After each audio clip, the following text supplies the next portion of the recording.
to the work as well. And I think people do like engaging with the work, and those works will have them, they'll be conducting research and reading books on the artists and perhaps different movements, and it can be very stimulating.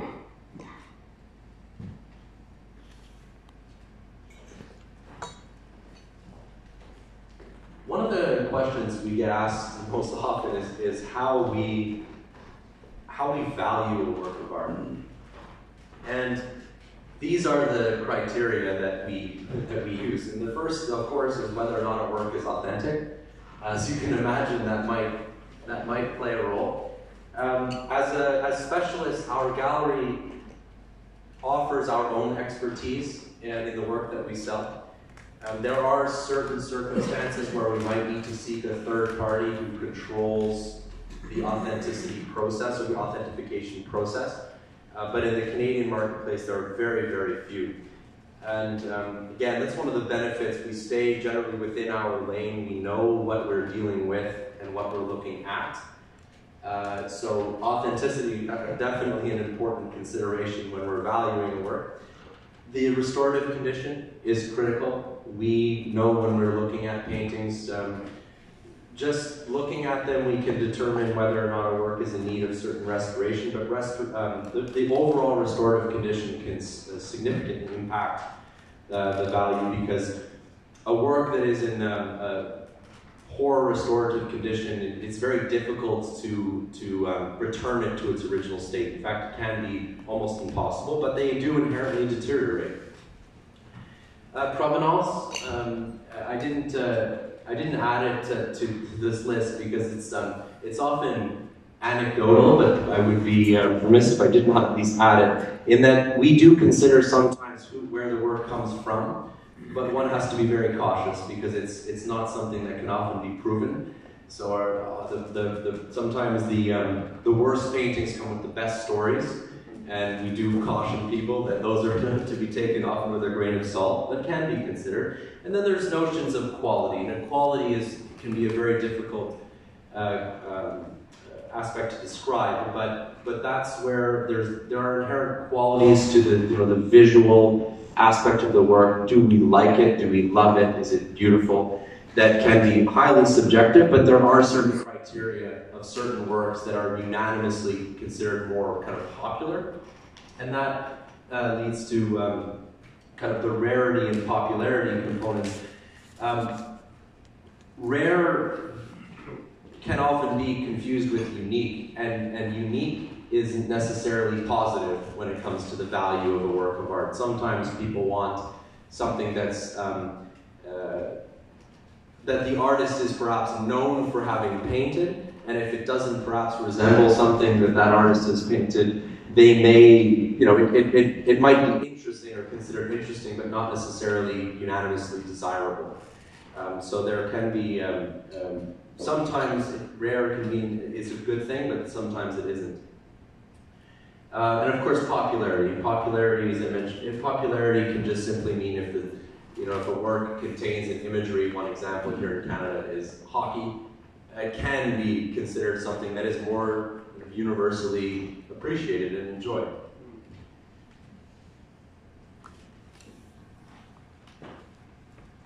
I was asked to touch a little bit on the art market, and it's such a broad market with so many different ways that one can try to dissect it. So I'll stick again to my lane and talk about the Canadian market, and in particular the classic Canadian market where our gallery specializes. For the most part, the artists that we represent are retired or deceased. We have the benefit in that case of reviewing their entire body of work when we assess an individual artist, individual artist market. And so unlike the ultra-contemporary markets, or say the NFTs, if any of you have heard that, the legacy and importance of the artists we represent are long established. There can be fluctuations influenced by factors such as popularity of certain subjects, or perhaps cultural shifts, or a major museum exhibition as an example. We evaluate those shifts when we determine the values of a particular work, but overall, the classic Canadian market, the classic art market in Canada, represents the overwhelming majority of value in the Canadian art market. And I'm referring to artists like Jean-Paul Riopelle, Lauren Harris, James Wilson Morris. There are only a few Canadian artists whose works sell for the millions of dollars. These aren't necessarily the ones that take all of the headlines. We find that contemporary art, what's new, what's trendy, that's what often we consume a lot of media stories. However, this is where the majority of value in the market is. It's the blue chip artists who, as I mentioned, their legacies are enshrined in countless books on the bookshelf. The most important factor dictating the strength of the Canadian market is the availability of works by those artists. I mentioned to you the Dobrin collection and the availability of their Lauren Harrises. In some cases, those were Harrises that, that case, the Harrises hadn't been available in probably 30 or 40 years. And we cannot ever predict when they will become available, since the artists are deceased. We're reliant on collectors like them to determine that this is the appropriate time to sell them. And the most affluent or determined collectors, they may wait years or decades for works like that to become available. So generally we find that despite the economic circumstances that we find ourselves in when a work becomes available, the most valuable, most desirable, they tend to sell nonetheless. So it's kind of unusual that this art market seems to sometimes exist a little bit in a silo, separate from any turmoil going on in the world. And I'm referring primarily to the blue chip artists, the works that are the most expensive, that appeal to the most affluent collectors. They sell for record sums in the lowest of economies. And however, in those difficult times, economic times, it tends to be the lower value works or contemporary art that suffers most. The works that are probably more kind of discretionary acquisitions as opposed to major collectibles.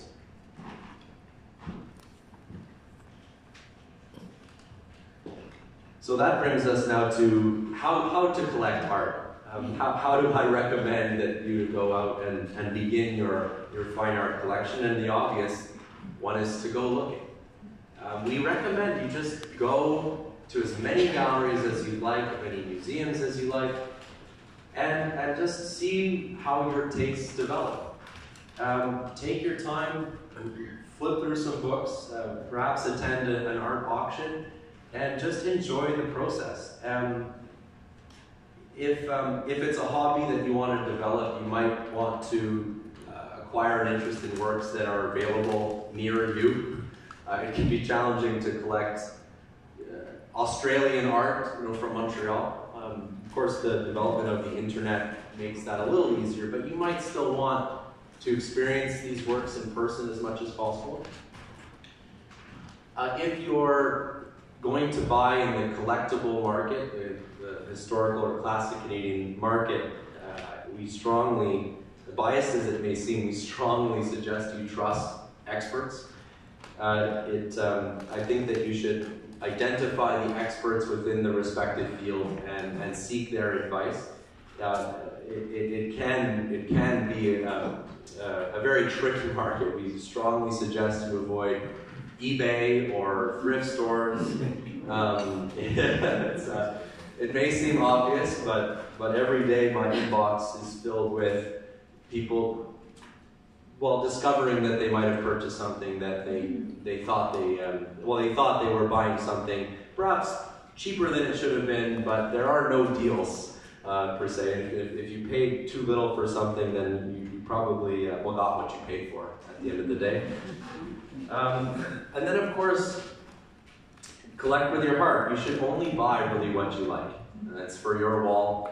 Of course, if you're buying for investment purposes or want your work to maintain a certain value, again, you should perhaps consult with an expert. But at the end of the day, for your wall, you really should own what what you like.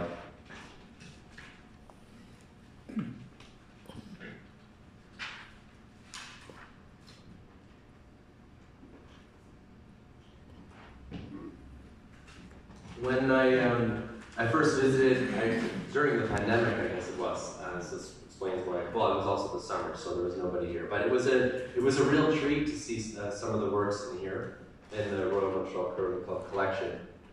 And perhaps I was not surprised to see two works by William Notman. And collections in private clubs, they are usually a reflection of the membership. They are, whether they were acquired by the club or donated to the club. As I said, as I explained before about why people collect, there's usually a personal connection of some kind. That's consistent across all the clubs that I praise and visit. Whether they're gifted as a commemoration to a former member, or in this case, the subject matter, absolutely perfect. William Notman, as many of you may know, was a Canadian photographer and businessman who is really an icon of Canadian art and internationally of photography, for having developed innovative photography techniques. And for researchers or art historians or historians in the history of Montreal and Canada, Notman's legacy is absolutely extraordinary. And what he and his studio captured of early life in Montreal. And his collection is actually now at the McCord Museum. And so I strongly recommend, if you haven't seen Notman's work, you visit the McCord, but it's also available mostly online. And depictions like this, are representative of the, wonderful day on the St. Lawrence River. Hard to imagine curling on the St. Lawrence River today. It would certainly probably add an element of excitement. But the club has two of them, and they're absolutely wonderful. And appropriate, actually, for their venue. The other work that I wanted to focus on is by Henry Sandin. And Sandin is not as well known as Notman, but he was a painter and illustrator, in fact, known for his association with Notman's studio. Sandham, essentially, well, the early photographs, of course, were in black and white. And Sandham, as an illustrator and colorist, would color them. And he became the head of Notman's art department in the United States, and contributed to the students' the association's international acclaim. He moved to Boston in 1880, and he regularly exhibited at important venues. Until he continued his career in London and continued to exhibit there. Your painting by him is just above the window, behind the screen. Turning the Witch, it's called, painted in 1889. It's a painting that depicts a scene of men and women engaged in what's probably a very laborious task of using a winch to tighten mooring lines to ensure that boat doesn't float away. It's a reflection of Sandham's interest in preserving the historical accuracy of this event. Being his experience also being in photography, this is something that appealed to him. So it's a documentary of this event. He enjoyed also documenting, really just winter and summer activities of that era. Of course, the clothing that they're wearing is absolutely wonderful, particularly the women with their dresses. He loved what that permitted him an opportunity to do with his paintbrush. Now, from a market perspective, this painting was it's a challenging one to contextualize. Paintings by him are very, very rare. And so there's not a whole lot for us to compare this to, whether it's comparing the subject matter or even painted in that time period. Some of them are quite a bit earlier, even some are a bit later. But in my career, I think I've only seen one other. They're very, very rare. And so as a result, there are actually also very few market comparables. So as an appraiser looking at this, it's very, very challenging to understand where this work fits. The other challenge is that we don't even know where it's painted. He titled it and he dated it in the bottom right-hand corner. And since we know that he was in Boston in 1880, we know that he was from 1880 to about 1900. We know that he traveled up and down the east coast of the United States and east coast of eastern parts of Quebec. We suspect, based on that it's likely eastern US or northeastern US or eastern Quebec. That's not necessarily what one is hoping for with Henry Sandman from a market perspective. I mentioned popularity, and we would certainly, for the club's benefit, would love to determine that this was painted, just outside of Quebec City, for instance. That's where his market and scenes of Quebec are really where the market tends to gravitate towards, at least from what we're able to find. But in the absence of any evidence, we suspect it's likely closer to where he lived, which makes sense.